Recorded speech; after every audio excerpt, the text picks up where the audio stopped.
தொழிலில் முன்னேற்றங்களும் தொழிலில் முயற்சிகளும் வேலை பளு அதிகமாக இருக்கக்கூடிய அமைப்புகளும் மாணவர்களுக்கும் அதிகமான உழைக்கக்கூடிய அமைப்புகள் எல்லாமே ரிஷபராசிக்காரர்கள் கொடுக்குதுங்க.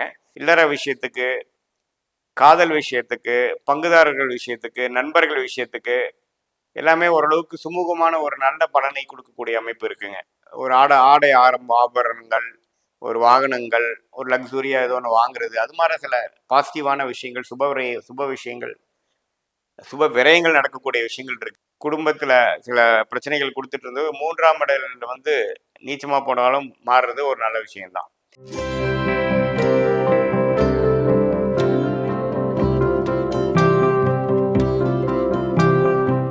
வணக்கம், நான் உங்கள் அன்பான சயின்டிபிக் வேதிக் அஸ்ட்ராலஜர் அஸ்ட்ரோ அரஞ்சி பேசுகிறேன்.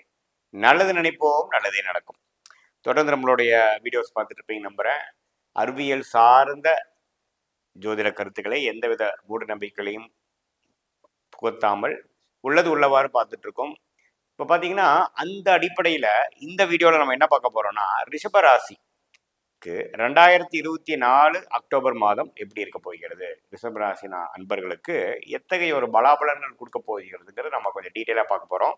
அதுக்கு முன்னாடி நம்மளோட சேனல் ஃபஸ்ட் டைம் வரவங்க மறக்காமல் சப்ஸ்கிரைப் பண்ணுங்கள், ஃப்ரெண்ட்ஸ் அண்ட் ரிலேட்டிவ்ஸ்க்கு பிடிச்ச வீடியோஸ் ஷேர் பண்ணுங்கள். இப்போ பார்த்தீங்கன்னா ஆண்டு கிரகம் என்று சொல்லப்படுகிற குரு, சனி, ராகு, கேது எந்தவித மாற்றங்களும் எந்தவித பயிற்சியும் அக்டோபர் மாதம் அடைய போவது இல்லை. ரிஷப ராசிக்கு 10ஆம் இடத்திலே சனி நீடித்திருக்க போகிறார். ராகு 11ஆம் இடத்தில் இருக்கிறார். 5ஆம் இடத்தில் பார்த்தீங்கன்னா கேது வந்து நீடித்திருக்கிறார். அதே சமயத்தில் ராசிக்குள்ளேயே குரு இருக்கிறார், எந்த வித மாற்றமும் இல்லை.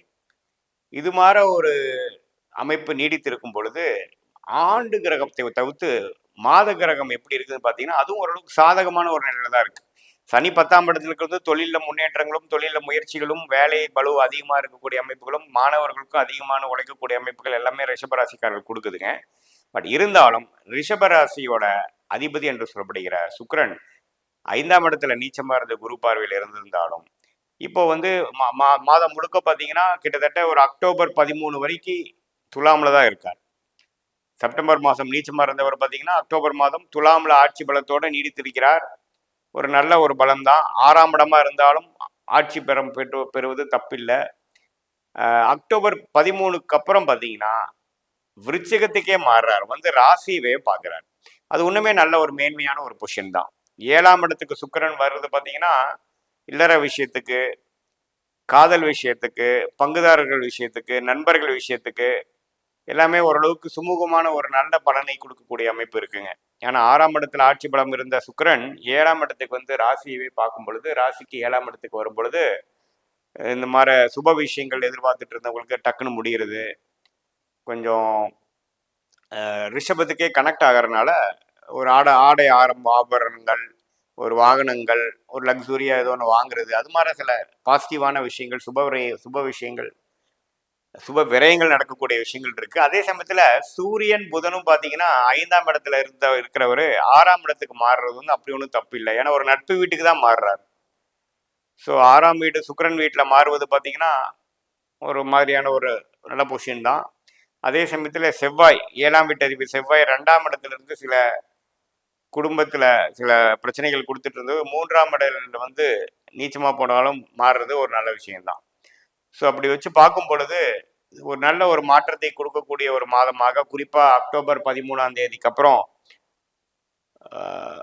சுக்கிரன் மாறக்கூடிய பயிற்சியும், அக்டோபர் 11 புதன் மாறக்கூடிய பயிற்சியும், அக்டோபர் 17 சூரியன் வந்து 6ஆம் இடத்துக்கு வருவதும், கடைசியாக அக்டோபர் 21ஆம் தேதி செவ்வாய் 3ஆம் இடத்துக்கு மாறுவதும் தப்பில்லைங்க. மாத கடைசி வரைக்கும் புதன் வந்து நீடிச்சு துலாமில் இருந்து அக்டோபர் 30 தான் வந்து விருச்சிகத்துக்கு வருகிறார்.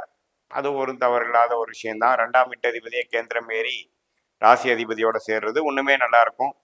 அது வந்து நம்ம நவம்பர் மாதம் பார்க்கும் பொழுது நல்ல பலன்களாக இருக்கும். அது ஒரு பார்க்கலாம். ஸோ பொதுவாக பார்க்கும் பொழுது ஆண்டு கிரகத்தின் விஷயங்களும் பரவாயில்லை. குறிப்பாக ராகு திசை சில பேருக்கு நடக்கிறவங்களுக்குலாம் நல்ல பலன்கள் தொடர்ந்து கிடைக்கும். ஏன்னா ராகுவே கோச்சாரத்தில் 11ஆம் இடத்துல இருக்கிறார், தப்பில்லை.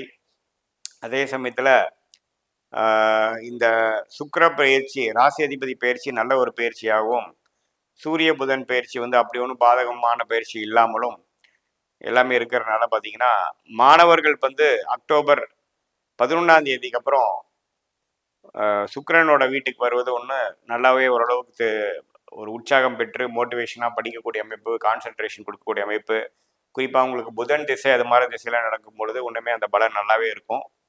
இப்படிலாம் இருக்குங்க, ஓரளவுக்கு நல்லா தான் இருக்குது. ஃபர்ஸ்ட் ஹாஃப் காட்டியும் செகண்ட் ஹாஃப் ஒன்றுமே கொஞ்சம் பெட்டராக இருக்குன்னு தான் நம்ம எடுத்துக்கணும்.